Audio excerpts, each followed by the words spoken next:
अयमुत्ता मुनि ने नारद महर्षि से प्रश्न किया कि शत्रुंजय महातीर्थ की जो भाव यात्रा करते हैं उन्हें किस फल की प्राप्ति होती है। तो उस समय उन्होंने बताया कि जो शत्रुंजय तीर्थ की भाव यात्रा उपवास पूर्वक करते हैं, यानी कि आज जिनके एक उपवास है, जो इसकी भाव यात्रा एक उपवास से करते हैं उन्हें 30 उपवास की तपस्या का फल मिलता है। 1 = 30। 82 तो झट पूरे हो जाएंगे महाराज। और जो आइंबिल से इस तीर्थ की भाव यात्रा करते हैं उन्हें 15 उपवास जितना फल मिलता है। और जो नवकारसी के पचखान के साथ में यह तपस्या, यह आराधना भाव यात्रा करते हैं उन्हें 2 उपवास का फल मिलता है। और जिनके एकाशना है, एकाशना करने वालों को 5 उपवास जितना फल मिलता है केवल इस गिरिराज की भाव यात्रा करने।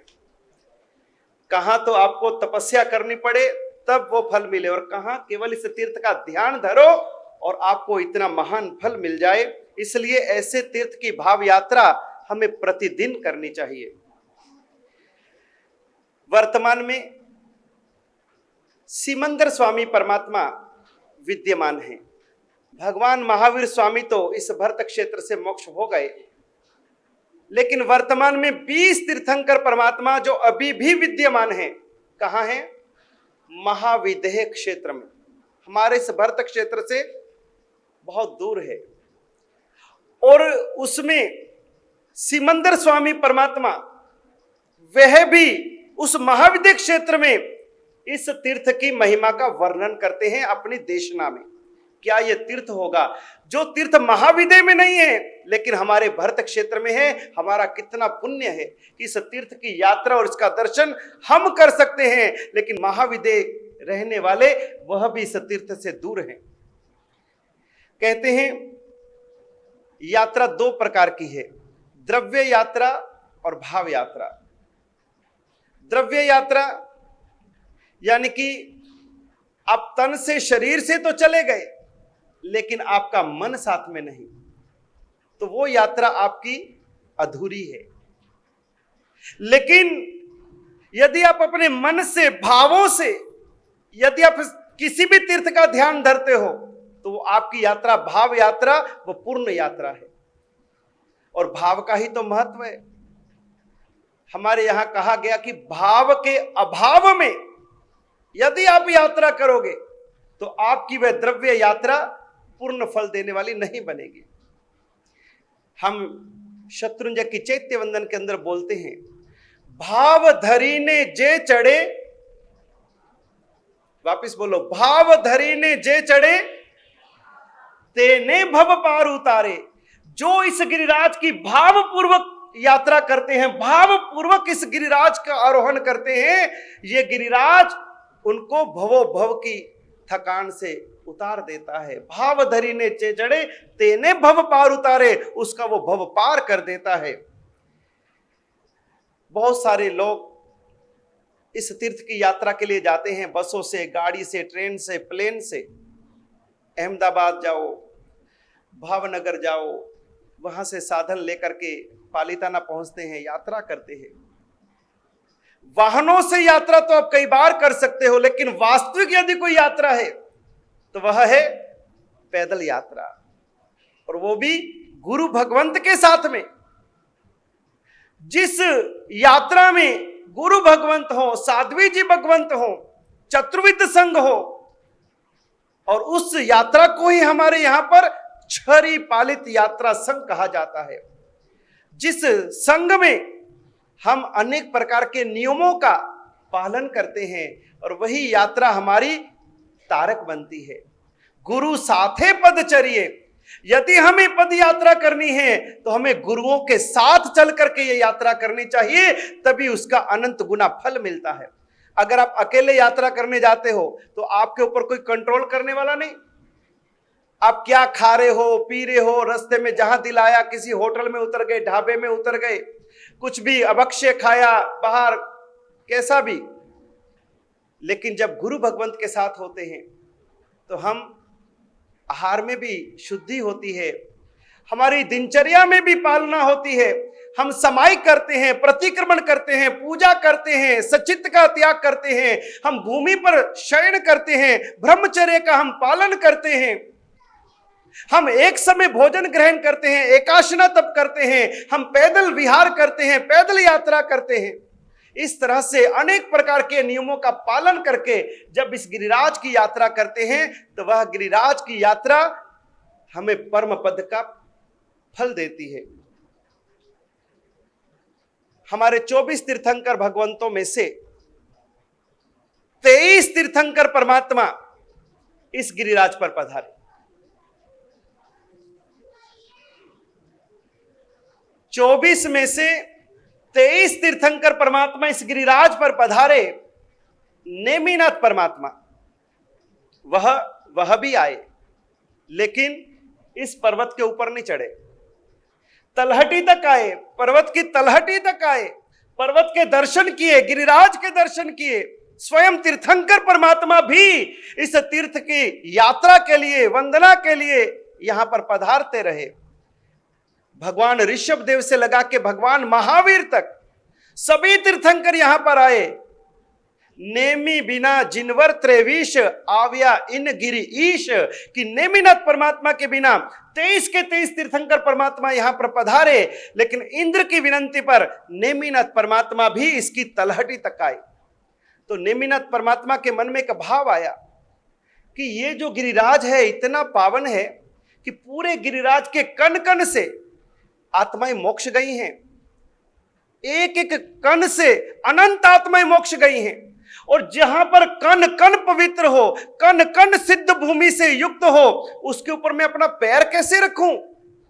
मैं उसके पर्वत के ऊपर में अपना पैर कैसे रखूं? ये विचार नेमिनाथ परमात्मा के मन में आता है और वह इस गिरिराज के ऊपर में पैर ना रख करके वहीं से वापस लौट जाते हैं। तो ये तीर्थ कितना पवित्र होगा। स्वयं तीर्थंकर भी यहां पर पधारे और प्रथम तीर्थंकर ऋषभदेव परमात्मा कितनी बार पधारे? पूर्व 99 बार। पूर्व 99 बार यानी अबजों खरबों खरबों खरबों बार इस गिरिराज पर परमात्मा पधारे और उनके समव शरण लगे, परमात्मा की देशना यहां पर हुई। ऐसा ये इस कलिकाल में अचिंत्य चिंतामणि कल्प वृक्ष से भी बढ़ करके ये हमारा गिरिराज है, ये शाश्वत गिरिराज है। आज भी पर्वत के ऊपर वह रायन वृक्ष आज भी मौजूद है, जिस वृक्ष की छाया के नीचे स्वयं ऋषभदेव परमात्मा विराजमान होकर के देशना देते थे, उसको हमारे यहां पर रायन वृक्ष कहते हैं। उसी रायन वृक्ष के पूरे पत्ते पत्ते में, शाखाओं प्रशाखाओं में, उसकी जड़ों में, मूल में, तने में असंख्य देवी देवता निवास करते हैं। पूरे गिरिराज पर असंख्य देवी देवता निवास करते हैं। और ज्ञानी भगवंत कहते हैं कि वास्तव में ये जो पूरा तीर्थ है ये सोने का तीर्थ है, स्वर्ण से मंडित है, पूरा सोने का तीर्थ है। लेकिन हमारा इतना पुण्य नहीं कि हमको ये स्वर्ण रूप में दिखाई दे, हमको ये मिट्टी और कंकर और पत्थरों के रूप में दिखाई देता है, लेकिन वास्तव में ये सारा सोने का पर्वत है। हीरे मानिक मोती पन्ने जहां पर बिखरे पड़े हैं, खजाने दबे पड़े हैं। और भरत महाराजा ने जो ऋषभदेव भगवान की प्रतिमा भराई थी, विराजमान की थी, वह भी इसी पर्वत में विराजमान है। लेकिन हमारा इतना पुण्य नहीं कि हम इस पर्वत में उन सब खजाने को, उस परमात्मा बिंबों को हम देख पाए। लेकिन फिर भी आज भी ये पर्वत उतना ही प्रभावशाली है, उतना ही इसकी महिमा है। और इसका स्मरण करने मात्र से करोड़ों करोड़ों जन्मों के पाप नष्ट हो जाते हैं। कहते हैं एके को डगलू भरे शत्रुंजय सामुझे, ऋषभ कहे भव क्रोड़ ना कर्म खपावे ते। एक एक को डगलू भरे यानी जो भी इस तीर्थ के लिए एक एक कदम बढ़ाता है, एक एक कदम आगे बढ़ाता है, तो क्या होता है? उसके करोड़ों करोड़ों भव के पाप इस तीर्थ पर एक एक कदम बढ़ाने से नष्ट होते जाते हैं। ऐसा ये पावनकारी तीर्थ। यहां तक कहते हैं, अगर किसी ने अपने जीवन में घोर हत्याएं की हो, महापापी हो, अधमी हो, नरक जाने जैसे उसने कर्म बांध लिए हो, 4 प्रकार की हत्याएं हमारे यहां पर मुख्य रूप से कही गई। ऋषि हत्या, बाल हत्या, स्त्री हत्या और गौ हत्या। कौन कौन सी? ऋषि हत्या, बाल हत्या, स्त्री हत्या और गौ हत्या। ये जो 4 प्रकार की हत्याएं करने वाला जीव है, ये निश्चित नरक में ही जाता है। लेकिन जो जीव ऐसी हत्याएं करने वाला हत्यारा भी यदि इस गिरिराज पर आ जाए तो वह उस पाप से भी छूट जाता है। ये इस गिरिराज का प्रभाव है। यहां तक कहा गया कि जिसने इस गिरिराज के आज दिन तक दर्शन नहीं किए, जिसने आज दिन तक इस तीर्थ के दर्शन ही नहीं किए, ज्ञानी भगवंत कहते हैं उसका तो भी जन्म ही नहीं हुआ। वो तो भी मां के गर्भ में ही है, उसका तो जन्म ही नहीं हुआ। और इस गिरिराज के दर्शन कौन कर सकता है? वही कर सकता है, वही कर सकता है जिसका कभी ना कभी मोक्ष निश्चित होगा। मोक्ष की गारंटी देता है यह तीर्थ। यदि आपको सिद्ध करना है, निश्चित करना है कि मेरा भी मोक्ष है या नहीं, कभी मेरी आत्मा भी मोक्ष में जाएगी कि नहीं जाएगी, तो उसके लिए इस गिरिराज के दर्शन करना अनिवार्य है। इस गिरिराज की यात्रा वही कर सकता है जो कभी ना कभी मोक्ष में जाने वाला है। जिसका कभी मोक्ष नहीं, उसको इस तीर्थ के कभी दर्शन नहीं। वो दूर से भी इस गिरिराज की दर्शन नहीं कर सकता। ऐसा ये तीर्थ है। इस तीर्थ के चारों तरफ पक्षी भी प्रदक्षिणा देते हैं, वृक्ष भी झुक झुक करके इसको प्रणाम करते हैं। इस संपूर्ण गिरिराज के ऊपर में कभी कौवा नहीं आ सकता, नो एंट्री, आ ही नहीं सकता। ऐसा वरदान है। इस संपूर्ण गिरिराज के ऊपर में कभी कोई कौवा आ ही नहीं सकता। ना जाने कितने चमत्कार, कितने प्रभाव इस तीर्थ के साथ में जुड़े हुए हैं। देवी देवता हमारे सहाय हो जाते हैं। कोई यात्रा नहीं कर पाता, कोई बुजुर्ग है, बीमार है, लेकिन कोई ना कोई हमारी सहायता करने के लिए देव देवी आकर के हमें यात्रा करवा देते हैं, पता भी नहीं चलता। एक बार एक व्यक्ति यात्रा करने ऊपर गया, और आपको पता है कि यह पर्वत ऐसा है कि जिसके ऊपर में पर्वत पर चढ़ने के बाद में कुछ भी खाया नहीं जाता। मंदिर में नहीं खाना, ये तो हमारी मर्यादा है ही, लेकिन ये संपूर्ण पर्वत ही मंदिर है, पूरा पहाड़ ही मंदिर है। इसलिए इस पर्वत के ऊपर में खाना पीना सब निषिद्ध है। तो जब हम यात्रा करने जाते हैं तो खाली उपवास पूर्वक, तपस्या पूर्वक जाते हैं और नीचे आकर के धर्मशाला में ही जिसको एकाशना व्यासना करना वो करते हैं। एक व्यक्ति ऊपर गया, दादा की यात्रा करी, दर्शन किए, मन में भाव आया कि आज दोपहर को दादा की अष्टप्रकारी पूजा भी करूंगा और शाम को परमात्मा की आरती करने के बाद ही नीचे जाऊंगा। नहीं तो अक्सर लोग ऊपर जाते हैं, दादा की अभिषेक पूजा करते हैं, क्योंकि इतने यात्रालु होते हैं कि पूजा करने का अवसर 12 बजे के बाद मिलता है, तो वो लोग यात्रा करके नीचे उतर आते हैं। तो उसने सोचा जो पूरी यात्रा करके आऊंगा। शाम तक वहां रुका, सारा ऊपर का पर्वत लगभग खाली हो गया। डोली वाले भी जो थे वो भी दोपहर को सब नीचे चले गए। पूरा ऊपर का क्षेत्र खाली, कोई दिखाई ना दे। वह मंदिर जैसे आरती करा के बाहर आया तो देखा कोई नहीं था। रामपोल से बाहर आया, सीढ़ियां प्रारंभ हुई। पूरे दिन भर का थका हुआ था। और कुछ ना खाया था ना पिया था, थकान थी।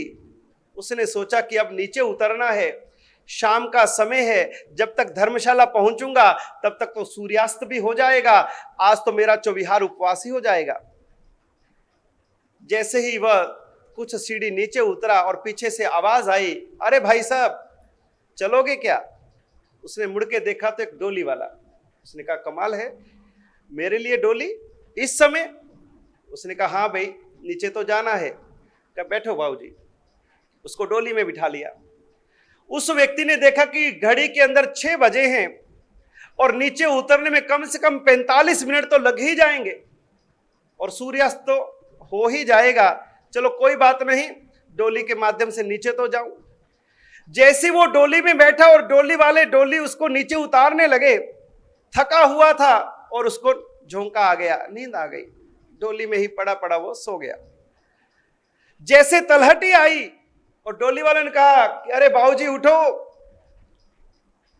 तलहटी आ गई। वो उठा, उनको पैसे दिए, रवाना किया और जैसे ही डोली से उतर करके तलहटी से बाहर आया और घड़ी देखी, वो आश्चर्य से भर गया कि जब मैं ऊपर से चला था तब 6 बजे थे और नीचे आया हूं अभी 6:10 ही हुए हैं, 10 मिनट में ऊपर से नीचे मुझे लेके कौन आया? इतने कम समय में ऊपर से नीचे लेके कौन आया? उसने मुड़ के देखा तो डोली वाले भी दिखाई नहीं दिए। वो समझ गया कि ये कोई इंसान नहीं थे। मेरी जो यात्रा की भावना थी, मैंने जो दादा की भक्ति करी, ये कोई देव रूप में आकर के और मुझे 10 मिनट के अंदर नीचे उतार के चले गए। ये दादा का चमत्कार है, ये दादा का प्रभाव है। ऐसे अनेक चमत्कार इस भूमि के साथ पूज्य गच्छाधिपति गुरुदेव का जीवन का स्वयं का चमत्कार। गुरुदेव की तो आचार्य पदवी भी वहां पर हुई है। चेन्नई भवन में नवानु यात्रा का आयोजन था। सैकड़ों यात्री देश भर से आए हुए थे। सुबह रोज 4 साढ़े 4 बजे यात्रा के लिए लोग निकल जाते। गुरुदेव अपने कमरे से बाहर बैठ जाते, वासक्षिप लेके लोग आते, मंगल लेते, वासक्षिप लेते, गुरुदेव आज यात्रा करने जा रहे हैं, आशीर्वाद दो, सबको रवाना करते। और शाम को जब यात्रिक आते तो कोई चौविहार उपवास करके आ रहा है, कोई चौविहार छठ करके आ रहा है, कोई 7 यात्राएं करके आ रहा है। तो गुरुदेव से कहते, गुरुदेव आज हमारी 7 यात्रा हो गई, आज हमारी इतनी यात्रा हो गई। तो गुरुदेव के मन में आता कि कमाल है, अरे ये कितने बुजुर्ग भी हैं, शरीर झुके हुए हैं, बीमार भी हैं, बच्चे भी हैं, माताएं बहनें भी हैं, लेकिन फिर भी ये लोग कैसे यात्रा कर रहे हैं। और दादा मैं नीचे धर्मशाला में बैठा, मैं जब भी आया मुझे डोली में आने पड़ा। डॉक्टरों ने मुझे पहाड़ चढ़ने की मना की हुई है, गोडों के कारण से मैं पहाड़ नहीं चढ़ पाता हूं। तो दादा मुझे शक्ति दो कि मैं भी आपकी यात्रा करने चल करके आऊं। अब मुझे डोली में नहीं आना, मुझे चल करके आना है। गुरुदेव की आंखें भर आई, अरे दादा मुझे भी तेरी यात्रा करनी है, इतने यात्रा कर रहे हैं, सबको तो शक्ति दे रहा है, मुझे भी शक्ति दो।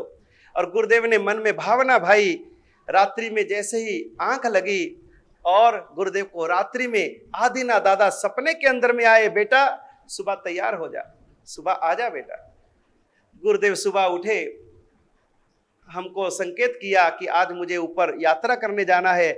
हमने संगपति को बोला, डोली की व्यवस्था कर दी, डोली पहुंच गई। गुरुदेव कहते भैया डोली नहीं, पैदल चल रहा है। अरे गुरुदेव इतना ऊंचा पहाड़ है, इतनी सीढ़ियां हैं, गुरुदेव आपके पैर में फ्रैक्चर भी है, आपको तकलीफ भी है। नहीं नहीं नहीं, मैं तो पैदल चलूंगा। हमने डोली वाले से कहा कि भैया तू पीछे पीछे चलना, थोड़ा बहुत चलने के बाद में फिर गुरुदेव को हम डोली में बिठा देंगे।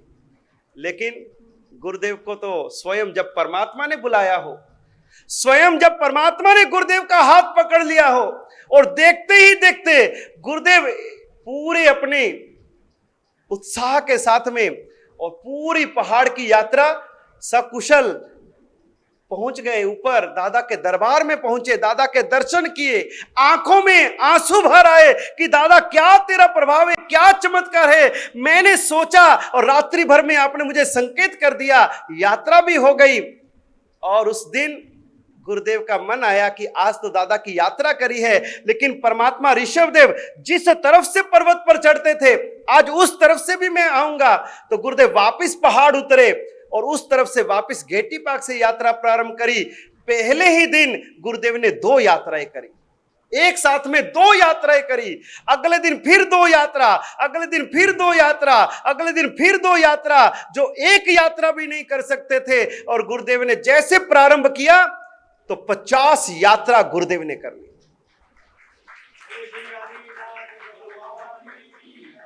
इस गिरिराज के अंदर 2 दिन बिना पानी पिए, बिना भोजन किए, चौविहार उपवास के साथ में 7 यात्रा करनी होती है, जिसे कहते हैं चौविहार छठ करके 7 यात्रा।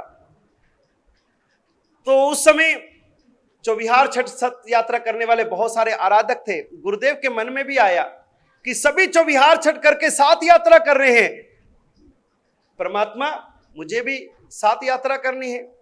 और गुरुदेव ने भी प्रारंभ किया और गुरुदेव ने भी देखते देखते देखते अपनी 7 यात्राएं पूर्ण करी।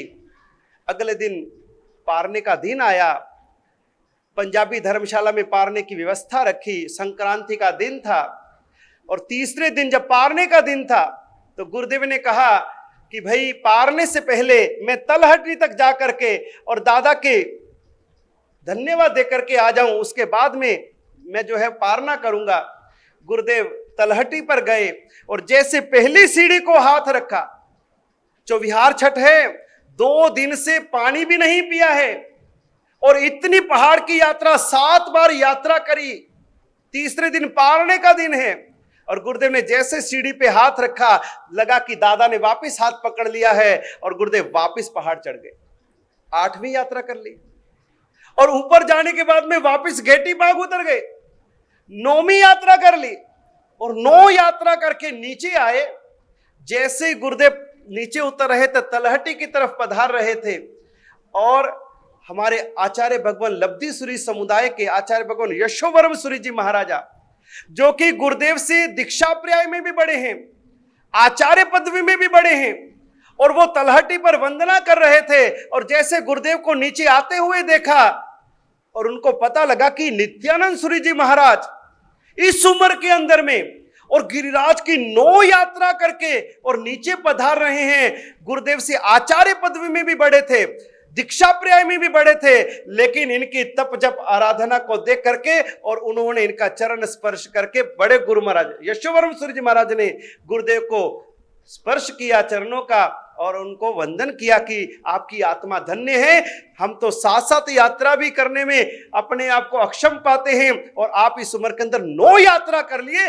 धन्य है आपकी आत्मा को, धन्य है आपके प्रभाव को। गुरुदेव ने कहा कि ये मेरी नहीं, ये दादा का चमत्कार है, मैं तो सोच भी नहीं सकता था। तो 9 यात्रा, हम तो 7 यात्रा करने वाले और गुरुदेव ने 9 यात्रा संपन्न करी। ये सब गिरिराज की अद्भुत महिमा है। आइए, गिरिराज की यात्रा आज हमें भी अवसर मिला है इस गिरिराज को स्पर्श करने का, वंदन करने का, क्योंकि ये भाव यात्रा है, हमें अपने मन के भावों से करनी है। अगर आपका मन घूमता रहेगा तो आप यहीं पर रह जाएंगे, और अगर आपने अपने मन को इस गिरिराज के साथ में जोड़ दिया तो आप इस गिरिराज की यात्रा का पूर्ण लाभ उठा पाएंगे। तो आइए अब हम यहाँ से प्रयाण करते हैं संघ यात्रा का। सबसे पहले इस गिरिराज को अपने मन नयनों में बसा लीजिए। ऊपर आदिनाथ दादा हैं, सबसे मुख्य टुंक जो है, और नीचे तलहटी है। यहाँ से पूरे पर्वत की परिक्रमा करते हुए हम ऊपर जाएंगे। रास्ते में क्या क्या दृश्य हैं, क्या क्या रास्ते में देहरियां हैं, उन सबको वंदना करते हुए हम आगे बढ़ेंगे। 5 चैत्य वंदन होते हैं। पहला चैत्य वंदन पर्वत के प्रारंभ पर तलहटी पर किया जाता है। दूसरा चैत्य वंदन ऊपर जाकर के शांतिनाथ भगवान के मंदिर में किया जाता है। वो जो शांतिनाथ भगवान का मंदिर है वो देवताओं के द्वारा बनाया हुआ है, इंसान के द्वारा नहीं है, वो देवताओं के द्वारा बनाया गया वो मंदिर है। दूसरा चैत्य वंदन वहां किया जाता है। तीसरा चैत्य वंदन रयन वृक्ष के समक्ष किया जाता है। चौथा चैत्य वंदन पुंडरिक स्वामी के सामने किया जाता है। और 5वां चैत्य वंदन मूल नायक श्री ऋषभदेव परमात्मा के समक्ष किया जाता है। ये जो ऋषभदेव परमात्मा की भव्य प्रतिमा है, जब इसकी अंजन शलाका हुई, प्राण प्रतिष्ठा हुई, तो उस समय जैसे ही गुरु भगवंत ने अंजन किया तो जैसे हम सांस लेते हैं उस तरह से यह भगवान की प्रतिमा में 7 बार श्वासोश्वास हुआ। देव तत्व की स्थापना का प्रभाव कि 7 बार इस प्रतिमा में श्वासोश्वास हुआ है। ऐसी ये जीवंत परमात्मा आदिनाथ दादा की प्रतिमा वहां पर विराजमान है। तो इस तरह से हम अब यहां से आगे बढ़ेंगे, लेकिन आंखें बंद करके मन नयनों में परमात्मा को विराजमान करके ओम की ध्वनि के साथ में हम इस यात्रा में आगे बढ़ेंगे, ताकि हमारी चित्त की स्थिरता, हमारे मन की स्थिरता और हमारी चंचलता दूर हो और स्थिरता प्राप्त हो, तभी हम इस यात्रा का आनंद ले पाएंगे। और जो जो हम आपको बताते जाएं उसी तरह से अपने मन में वह दृश्य समाहित करते हुए नमो जिनानम नमो सिद्धानम के द्वारा वंदना करते हुए हम इस गिरिराज की पूरी यात्रा करके वापस लौटेंगे। तब तक आप हमारे से जुड़े रहिएगा। आंखें बंद, शरीर बिल्कुल बिल्कुल अपना स्थिर करके, शरीर में कहीं कोई खिंचाव ना हो, तनाव ना हो, अपनी बिल्कुल उस मुद्रा में जहां पर आप अपने आप को कंफर्ट फील करें, इस तरह से आराम से बैठ करके आंखें बंद। एक बार मैं ओम की ध्वनि बोलूंगा, उसके बाद आप सभी को ओम की ध्वनि का उच्चारण करना है। 3 बार ओम की ध्वनि करेंगे।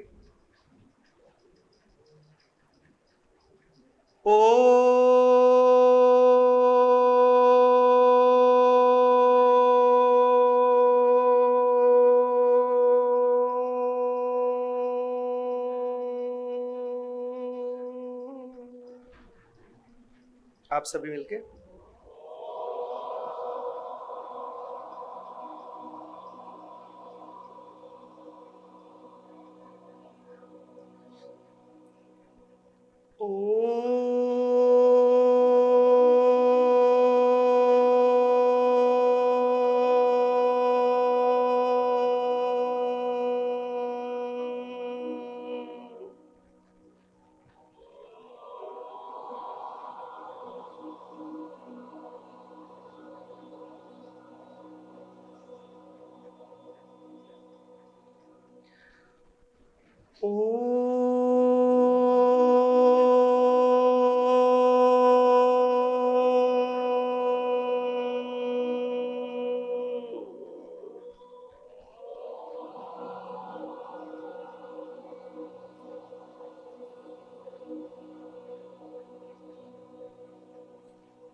कल्पना कीजिए, इस समय हम मणि लक्ष्मी धाम में आत्मवल्लभ पार्श्वनाथ दादा के दरबार में सकल संग इकट्ठा है।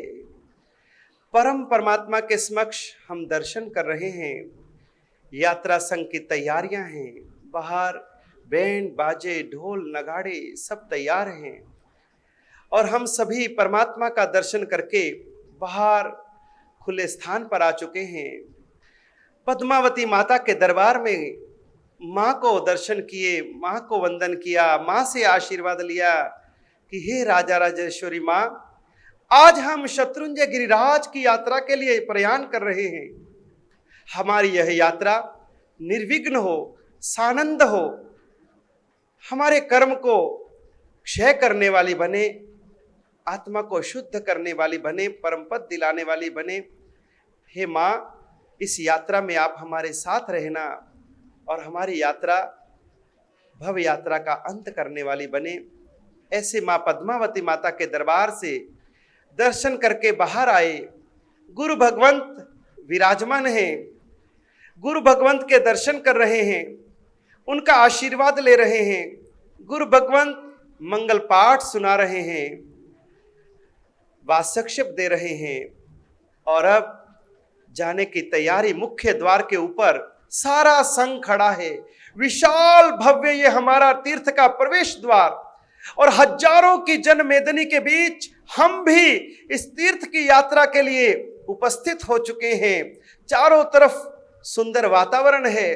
कोई छोड़ने के लिए आया है, कोई हमें इस यात्रा के लिए विदाई देने आया है, कोई हमारे साथ चलने के लिए आया है। सभी तैयार हैं, उत्सुक हैं, लेकिन चातुर्मास काल में जाना और तुरंत वापस भी आना है, तो चाहे ट्रेन हो या गाड़ी हो, समय तो लगेगा ही।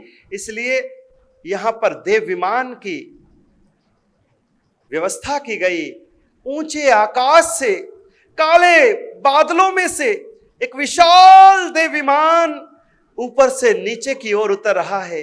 धीरे धीरे वह देव विमान हमारे इस तीर्थ प्रांगण में आया है और हम सभी उस देव विमान में धीरे धीरे अपने अपने स्थान पर, अपने अपनी सीट्स के ऊपर में हम पहुंच गए हैं। उस देव विमान में हम बैठ गए हैं।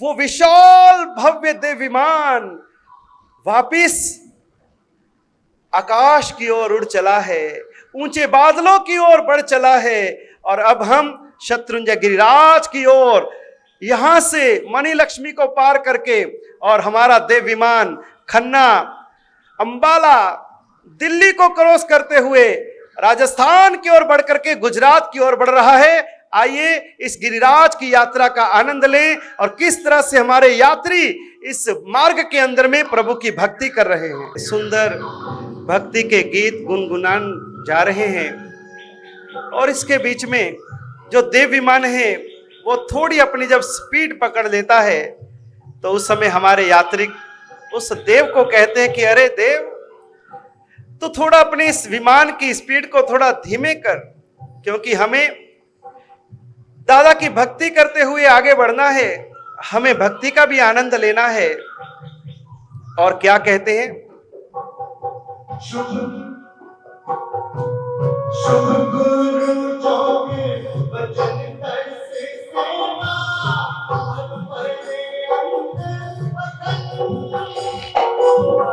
शुभ गुरु जोगे वचन कैसे सेवा,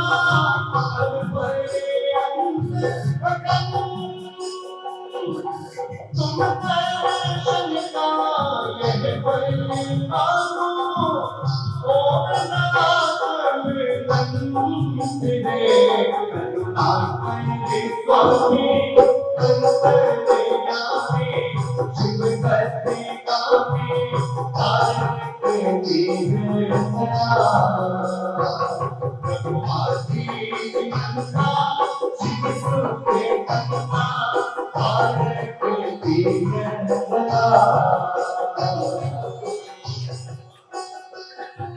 और ऐसे तारक दीनदयाल के दर्शन करने के लिए, अपनी आत्मा को तिराने के लिए, भव सागर से पार उतरने के लिए, हम भी अपने आत्म शत्रुओं को हरा करके आत्म विजेता बनने के लिए इस शत्रुंजय गिरिराज की यात्रा के लिए आगे बढ़ रहे हैं। और यहां पर एक कड़ी, चला चला रे प्रभु का रथ होले होले, होले होले, प्रभु की भक्ति में मारो मन डोले, प्रभु की भक्ति में मारो मन डोले। हो चला चला रे, हो चला चला रे प्रभु का रथ होले होले, होले, प्रभु की भक्ति में मारो मन डोले, प्रभु की भक्ति में मारो मन डोले। तेरे दर्शन करने को हम बड़ी दूर से आए, तेरे दर्शन करने को हम बड़ी दूर से आए, सुन सुन तेरी महिमा प्रभु जी दौड़े दौड़े आए, सुन सुन तेरी महिमा प्रभु जी दौड़े दौड़े आए। चला चला रे, चला चला रे प्रभु का रथ होले होले, होले होले, प्रभु की भक्ति में मारो मन डोले, दादा की भक्ति में मारो मन डोले, प्रभु की भक्ति में मारो मन डोले, दादा की भक्ति में मारो मन डोले। और इस तरह से बड़े भावों के साथ अभी हम पंजाब से आगे सरहंद तीर्थ में दर्शन करते हुए माता चक्रेश्वरी देवी के दर्शन करके, आशीर्वाद लेके, दादा आदिनाथ के दर्शन करके, दिल्ली वल्लभ स्मारक से होते हुए, हरियाणा पार करते हुए राजस्थान की धरती पर, और वहां पर भी राणकपुर, आबू, इन सभी तीर्थों से दर्शन वंदन करके आगे बढ़ते हुए गुजरात की धरती, जहां पर अनेक तीर्थ हैं, ऐसी पुण्यवंती गौरवंती धरा गुजरात के ऊपर हमारा देव विमान पहुंच चुका है। और हम कुछ ही क्षणों में पुण्य नगरी, पावन नगरी पालिताना की धरा पर पहुंचने वाले हैं।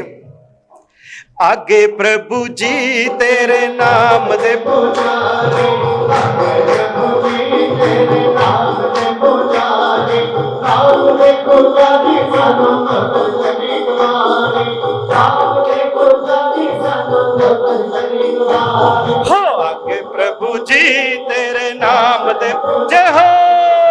प्रभु जी तेरे नाम दे पुजारी, नामों पापी सबरे तारे, लाखों पापी तुमने तारे, हम पापी है अब गुनहारे, आई हमारी बारी सानू द्यो दर्शन एक बारी। आगे प्रभु जी तेरे नाम दे पुजारी, नाम दे पुजारी सानू द्यो दर्शन एक बारी। सब लोग आगे प्रभु जी तेरे नाम दे पुजारी, तो दर्शन बिन मोह चैन नहीं है, रोवत रोवत रहन गई है, दर्शन बिन मोह चैन नहीं है, रोवत रोवत रहन गई है। डरते खड़े भिखारी सानू द्यो दर्शन एक बारी। जय हो।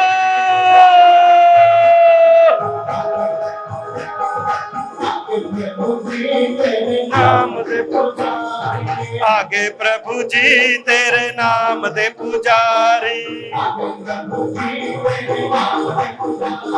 आगे प्रभु जी तेरे नाम दे पुजारी, नाम दे पुजारी सानू द्यो दर्शन एक बारी। आगे प्रभु जी तेरे नाम दे पुजारी।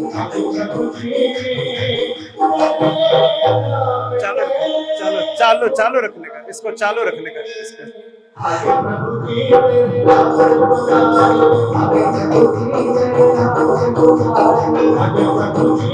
और हमारा देव विमान पालिताना की धरती पर बिल्कुल स्पर्श करने जा रहा है। और इस समय सामने पुण्य नगरी, मोक्ष भूमि पालिताना की पवित्र धारा के पास हमारा विमान गूंज रहा है। दूरो दूरो संगता आइया, दूरो दूरो दर्शन दी अभिलाषा लाइया, दूरो दूरो संगता आइया, दर्शन दी अभिलाषा लाइया। भर दो झोली खाली सानू दे दर्शन एक बारी। आगे प्रभु जी तेरे नाम दे पुजारी। जय हो। आगे प्रभु जी तेरे नाम दे पुजारी, आगे प्रभु जी तेरे नाम दे पुजारी।